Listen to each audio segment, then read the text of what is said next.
Schön über das Denkmal. Hier haben wir bitte. Referenzwort.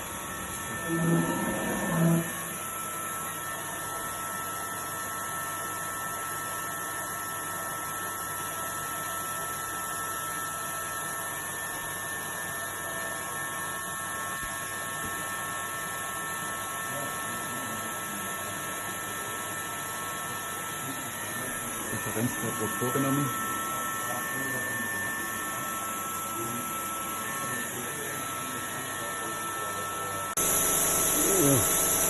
Wir treffen eine Kreistasche, Werkzeugnummer 601, der Mittelpunkt wäre 250, 250, Durchmesser 300, Taschentiefe 12, fertig. So. So wär's. Gut. Jetzt muss ich die Arbeitsliste einfügen, Zipfel. Ich glaube, so war's. Oh Gott.